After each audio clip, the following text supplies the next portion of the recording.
Welcome to my channel. तो आज का जो टॉपिक है दैट इज एंडोप्लाज्मिक रेटिकुलम। इससे पहले मैंने आपको बताया, जनरल इंट्रोडक्शन दिया कि एंडोप्लाज्मिक रेटिकुलम क्या होता है। अब हम लोग बात करेंगे कि एंडोप्लाज्मिक रेटिकुलम कितने टाइप्स के होते हैं। So there are two types of endoplasmic reticulum. The one is rough endoplasmic reticulum and second is smooth endoplasmic reticulum. So हम पहले रफ की बात करते हैं। जो रफ एंडोप्लाज्मिक रेटिकुलम होता है, यहाँ पे जो स्ट्रक्चर है it is made up of cisternae and you will find tubules in it. ठीक है, सिस्टर्ने एंड ट्यूबल्स दोनों होंगे। Second thing, it is present near the nuclear membrane। तो ये न्यूक्लियर मेम्ब्रेन के पास होता है and ribosomes are present on it structure. ये जो रफ एंडोप्लाज्मिक रेटिकुलम होता है उसके ऊपर राइबोसोम प्रेजेंट होता है and that ribosome is like this. MRNA present है, एमआरएनए के ऊपर इस तरीके से राइबोसोम प्रेजेंट है and this structure is called polyribosome. अब इस स्ट्रक्चर को एंडोप्लाज्मिक रेटिकुलम की वॉल्स के साथ कनेक्ट करके रखा जाता है by a very specific protein, ribophorins. ठीक है, तो ये राइबोफोरेंस जो है ये प्रोटीन है, राइबोसोम को स्टिक करके रखता है एंडोप्लाज्मिक रेटिकुलम की वॉल्स पे। अब आपको समझ में आ ही रहा है कि राइबोसोम एमआरएनए से कनेक्टेड है, so what will be its function with this endoplasmic reticulum, rough endoplasmic reticulum? Protein synthesis. ठीक है, तो पहली चीज कि ये प्रोटीन सिंथेसिस करता है, this now I am talking about the function. And दूसरा ट्रांसपोर्टेशन। जो भी सब्सटेंसेस हैं इसके अंदर बन रहे हैं, जो प्रोटीन बन रहा है उसका ट्रांसपोर्टेशन करेंगे ये विद इन द सेल और it will be transported out of the cell. तो होगा क्या, जो भी ये प्रोटीन बना रहे हैं that protein will enter into the endoplasmic reticulum, rough endoplasmic reticulum, which is rough because of the presence of ribosome on its structure। and rough endoplasmic reticulum जो है वो प्रोटीन सिंथेसिस करेगा और प्रोटीन का transportation भी करके देगा। Next is smooth endoplasmic reticulum. Smooth endoplasmic reticulum में जो स्ट्रक्चर प्रेजेंट होता है that is tubule and vesicles, and this is smooth. Why? Because absent. What is absent here? Ribosome।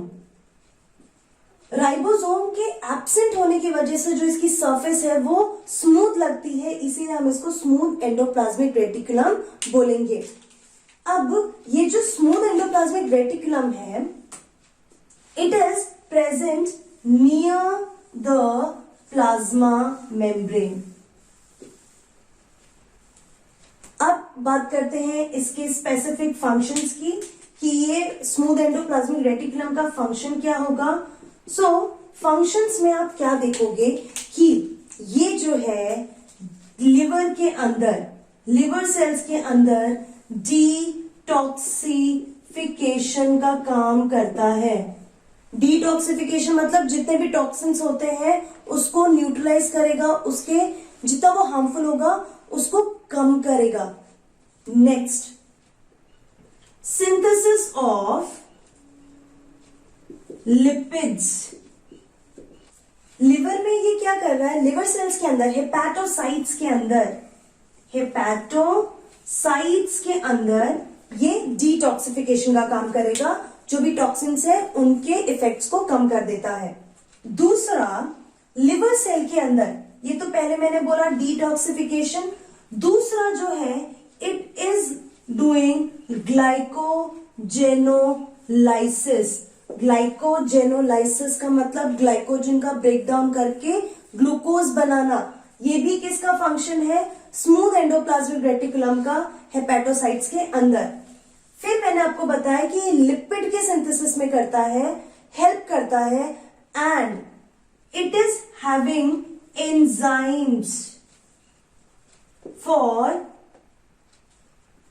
synthesis of lipids from steroids. So enzymes for synthesis of steroids from cholesterol. ठीक है, सो आप समझ सकते हो कि smooth endoplasmic reticulum कितना important है, कि ये सारे मेजर फंक्शन कर रहा है। If you are taking some और द अदर ड्रग्स, तो उन ड्रग्स को डिटॉक्सिफाई करने का काम स्मूथ एंडोप्लाज्मिक रेटिकुलम का। फिर अगर ब्लड में ग्लूकोज लेवल इंक्रीज करना है, मतलब कि जो इंसुलिन का इफेक्ट जाता है, उसकी वजह से smooth endoplasmic reticulum will do glycogenolysis, break down the glycogen and it will form glucose. फिर आता है कि लिपिड का सिंथेसिस करता है, and it is also having enzymes for synthesis of steroids from the cholesterol. तो जहां पे भी सेक्स हार्मोन का सिक्रीशन की बात आती है, स्टीरॉयडल हार्मोन की सिक्रीशन की बात आती है, you will find that those cells will have smooth endoplasmic reticulum in large quantity। फिर मैं आपको ये चीज फंक्शन में बताऊंगी कि डिटॉक्सिफिकेशन के केस में किस तरीके से स्मूथ एंडोप्लाज्मिक रेटिकुलम जो है रोल प्ले करता है। Let's move on to the structure. अगर मैं इसका स्ट्रक्चर देखूं, if this is the cell and this is the nuclear membrane, तो पहले मैं ड्रॉ कर रही हूं cisternae like this, and these cisternae will have ribosomes on it। ये रहा राइबोसोम, जिसके वजह से बहुत सारे राइबोसोम होने की वजह से it looks rough in structure.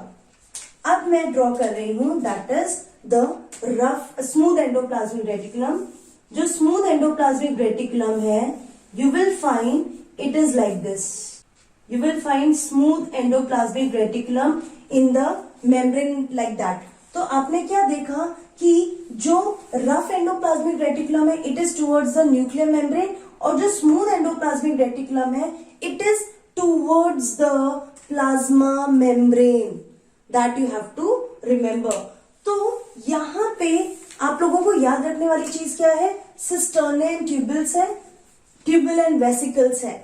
Ribosome जो है यहाँ पे प्रेजेंट है, यहाँ पे एब्सेंट है।